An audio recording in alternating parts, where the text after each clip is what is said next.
Good morning. Greetings from the remote healthcare division of the Apollo Hospital Group, India. Over the last few weeks, we have witnessed that hundreds of videos have been uploaded in the social media dealing with coronavirus. It is unfortunate that not one of them talks about the deployment of telehealth in the management of COVID-19. As you can see in this slide, as of 20 minutes ago, on March 18th, 185,000 cases have been documented worldwide.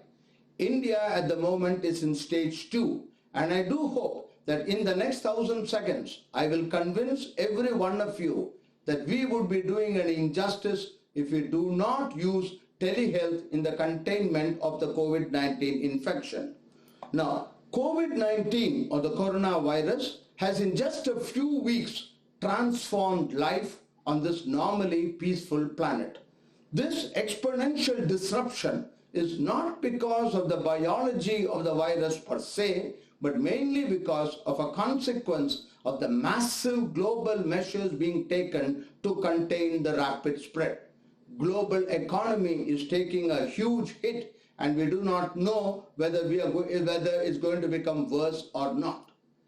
A webinar conducted a few days ago by the American Hospital Association projected what they call a best guess epidemiology, and it was frightening to note that the American Hospital Association felt that there is a potential for 500,000 deaths by the end of this year so far as coronavirus is concerned. The facts speak for themselves. We are now in the midst of a pandemic. Now let's look at India. India is in stage 2, where we are just starting to identify local transmission from positive cases. Eventually, the disease may reach stage 3, where it spreads in the community and large areas can get affected. We are all familiar with the necessity for quarantine, contact tracing, and to stop mass gathering, creating awareness, preparation, and so on. The World Health Organization Director General has repeatedly stressed test, test, test. Easier said than done. The picture in the middle shows how literally thousands of people can assemble around a testing center, and this by itself certainly increases the risk of dissemination of the coronavirus. Who is at risk of infection? Every single person apparently is ultimately at the risk of infection. Now let's see what exactly happens. Physician, heal thyself. In all countries of the world, we depend on the healthcare system. The healthcare system everywhere is challenged. I remember when I was a medical student almost half a century ago, these were the wards, this was exactly the type of wards where I studied even as a postgraduate student. Today, there is a very real possibility that this may come back. What happens when the healthcare provider becomes sick? Who is going to look after these patients? And more important, is there not some way using technology where we can reduce this?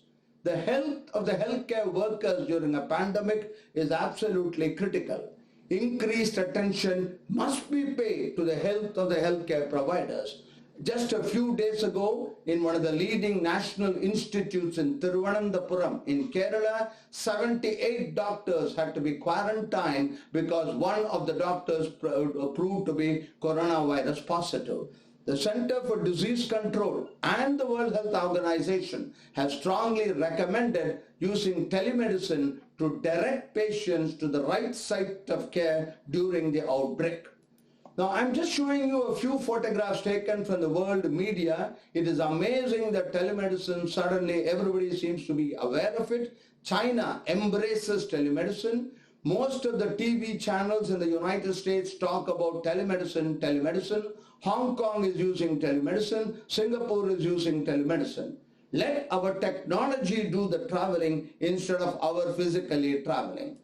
Before I go into the specifics, let's spend a minute on what exactly is meant by telemedicine.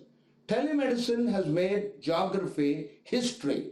Today, distance has become meaningless. Telemedicine is the delivery of healthcare services where distance is a critical factor, we obviously require hardware, software, connectivity. The various aspects involved are acquisition of an image, storage, retrieval. Of course, orientation, training, customization, all these are required. And I would like to spend a few minutes on how this is important specifically for the management of COVID-19. Before I go into what I think could be done in India, let's spend a few minutes on how telehealth has been employed specifically for the management of the coronavirus. Let's take China to start with. Chinese telemedicine services such as Ali Health, part of the giant mega conglomerate Alibaba, quickly launched online coronavirus clinics to triage and treat patients. JD Health, one of the major telemedicine companies in the Republic of China, is conducting 2 million online consultations per month, an increase of tenfold after the outbreak of the virus. Again, several major hospitals in China are using telemedicine as part of their system. The Prime Minister of Australia has notified on 11th March that new telehealth consultations will be covered under the Medicare benefit scheme. Those isolated due to the virus can access medical services from home by audio or video. Funds have been devoted exclusively to telehealth. This is happening in many other places. This is an extension of telemedicine, if you want to call it. In Singapore, at the Changi airport, health officers are screening arriving passengers with thermal scanners, and any positive cases immediately, electronically, the information is sent to a telemedicine consultant located many, many miles away. A robot moving around the healthcare facilities, spreading ultraviolet light to disinfect rooms, or a disinfectant spraying robot, all these also are an extended arm of telemedicine as such. The United States very recently introduced a bill which is valid till September 30th called the Coronavirus Preparedness and Response Supplemental Appropriations Act. Out of $8 billion exclusively devoted to the management of the viral infection, no less an amount than $500 million have been specifically allocated to telehealth. When the United States can do this, why can't other countries follow suit? The health insurance providers in the US have responded beautifully. Almost every single health insurance company, whether it be Medicare, Medicaid, whatever it is, United Health and so on, they have all said that they would reimburse telemedicine consultations. This slide gives a list of various companies which have now made video visits much more common than a face-to-face visit. As you can see in the fourth panel, everybody has waived the co-pay share in teleconsultations and is providing access to telehealth services at no cost. Drive-through testing stations are now being established in Colorado, Connecticut, Washington, and other places. The results will directly be communicated from the cloud to the person who's using this. In other words, remote healthcare and technology is the name of the game. Now let's look at India. What do I have in mind? What I think, we are all people living in India are familiar with the ASHA, accredited social health activist, or the basic health worker. We have tens of thousands of these people, all IT savvy, all having a tablet along with them. Tele-answers can be filled on a tablet, instantaneously stored in the cloud. Real-time big data analytics will help update policies. For a country where every sixth human on the planet lives, 1,300 million people, the technology, and only technology can help us even collect data. And we know for epidemiological studies, we need real-time data. If video conferencing facilities are available on the patient phone, and I understand from a recent report of TRI that almost 30% of the million mobile phones in India are smartphones, and many of the others also can have a crude video conferencing facility. So if this is available, the patient can even be examined from a distance through video conferencing. If the algorithm warrants, the first remote screening can be escalated to a video consult with a specially trained nurse or even a doctor. Telescreening will clinically identify those requiring laboratory tests. Hundreds of thousands of individuals need not physically go to testing centers. In other words, by clinical evaluation, we should be able to reduce and we should be able to identify what today is called the coronavirus-like syndrome. Time-specific appointments can be scheduled in the nearest lab. This will again reduce the crowding at the level of the OP, at the ER, and even a doctor. Since all the records are already available in an electronic medical record, the patient can come within a few minutes when the appointment is given. Hundreds of people could be screened, ensuring that at any given hour, not more than 10, 20, 30 people are there. The results of the lab test can be communicated electronically and symptomatic treatment initiated using an e-prescription. Now let's look at the specific advantages of deploying telehealth. Managing coronavirus infection is essentially keeping sick people out of hospitals. Unlike what is conventionally believed, we do not want people to come to hospitals. Telemedicine, ladies and gentlemen, can be a safety valve for a strained healthcare system. Virtual visits can be a very effective way to decide who needs to be tested for COVID-19. Telehealth provides remote consultations for normal health issues. We are concentrating so much on this viral infection, we forget that by quarantining millions of people, we are denying or making it very difficult for those who are self-quarantine, hospital quarantine, whatever form of isolation it is. Nothing prevents him from getting an acute appendicitis. Nothing prevents him from getting a convulsion, from developing severe headache, back pain, etc., etc. So this is one place where telemedicine can really come to treat non-COVID-19 conditions during the period of isolation.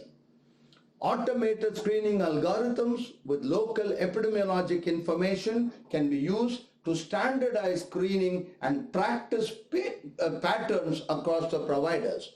OP practice is impossible to keep up with rapidly evolving and changing recommendations for a new disease, a disease which we still do not know the exact causative factors, the etiology, the pathology, and so on. So electronic dependence is absolutely essential.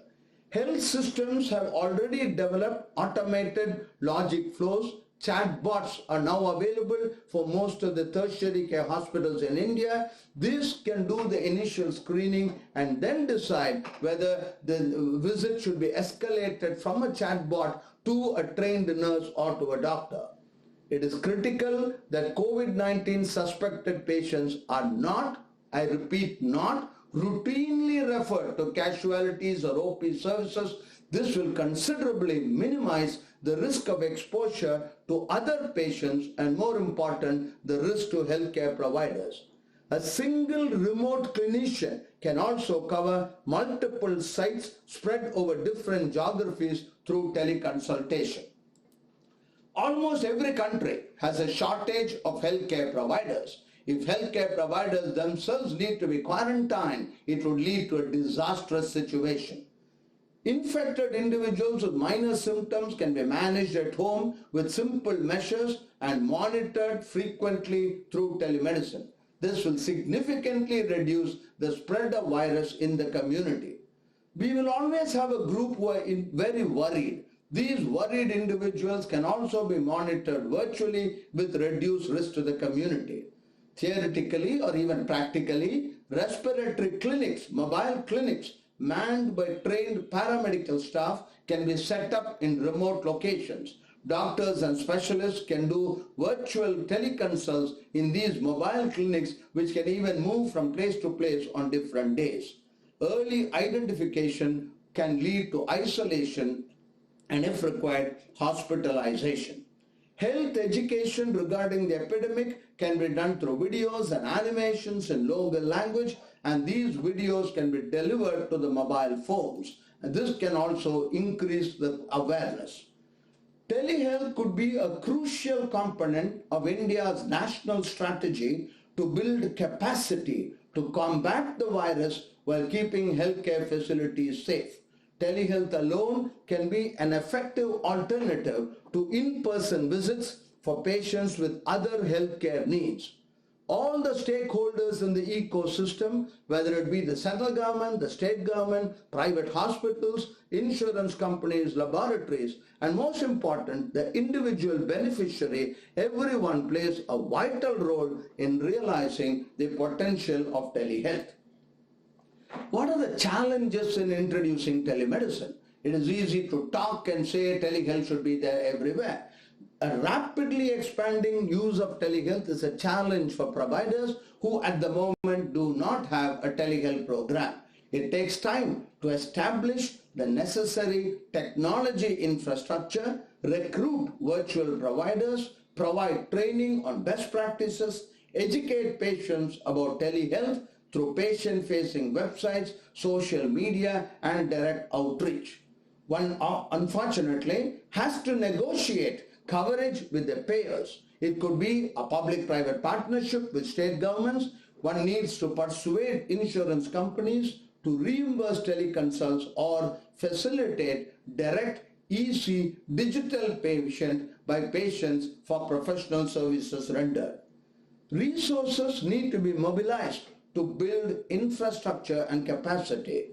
To encourage patient uptake of health options, providers should proactively and frequently provide information on how to use the technology to access care.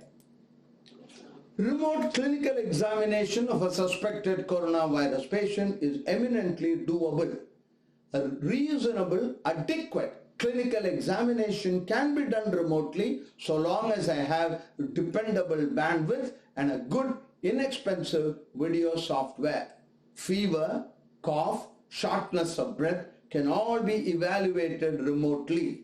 Video of a well-illuminated throat and nose can be seen on a screen remotely of a suspected contact. Digital stethoscopes are freely available in the market. These can transmit lung and heart sounds. It can amplify heart sounds 40 times and work with 7 amplification levels. The transmitted audio file can even have a description of the sounds with a provisional diagnosis which the clinician at the other end can confirm. Blood pressure, pulse rate, respiratory rate, oxygen saturation, and temperature, every one of this can be monitored remotely. We have been doing this for the last 2 decades.